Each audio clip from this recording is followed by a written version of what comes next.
Pyetja radhës. Selam aleikum hoxh. Nëse një mësuese të pyet nëse dëshiron të mësosh Kur'an dhe unë nuk e kam pyetur për çmime, as ajo nuk më ka informuar ndonjëherë. Pas një muaji e gjys, po më kërkon një shumë të madhe parash që unë nuk mund të paguaj. A kam obligim të paguaj duke qenë se unë nuk kam ditur që është me para, kam menduar që është falas. A kam obligime për këtë pagesë? Allahu ju shpërblet. Wa alaikum assalam wa rahmatullahi wa barakatuh. Kjo lloj pagese bëhet kështu.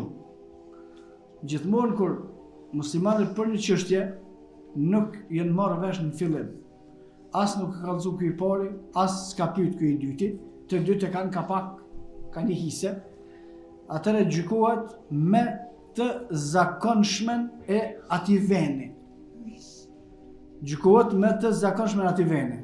Unë po përmendin një çështje në lidhje me martesën, pastaj e njëjta dispozit vlen edhe për çështë çështje. Te martesa është një prej veprimeve, është quhet mehri, dhurata e martesës. Martesa është e saktë edhe pa mehr hiç, pa dhuratë hiç. A janë plotsu kushtet leja e përgjegjësit, edhe dy dëshmitar, martesa me dëshirë e padiskutueshme, po merin se kanë përmend kërkosh hiç, kanë harru. A është martesa e saktë? E saktë është.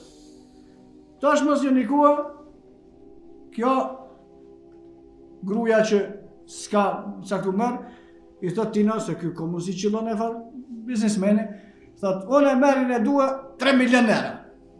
Po ti e don ashtu edhe 4, po është problem. Ky thot unë merr s'jap hiç, se ke përmend kur u kon dash me përmend. Thonë që kjo është situata. Edhe gjykohet sipas mehrit të zakonshëm të grave mesatare që t'i veni. Domethënë me këshir mehret e përgjithshme. Tash përpara në shtetin islam ka pas regjistër, tash ka regjistra por ka më pak, do të më këshir në regjistra. Mehri i përgjithshëm, çish është te vendet e tona, edhe çfarë e kum ditën e përpara, mehri i përgjithshëm ka qenë i lirë, 200 euro, 300 euro.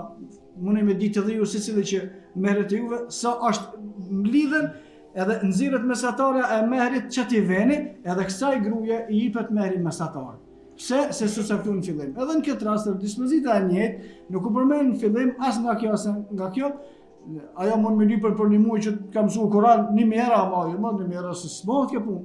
Do të më këshiren mesatarja sa pagun një nxënës i që t'i veni që mëson Kur'an, edhe të venet që janë më shtreta, shtetet që kanë ekonomi më të lartë, nashta paguhet 30 euro, 50 euro, sa është, ama nuk është një shumë e madhe që e ki obligim me paguar sa kërkon ajo. Do të më këshir sa njerëzit që mësojnë Kur'an në një mesatare e çati çmimi, wallahu a'lam.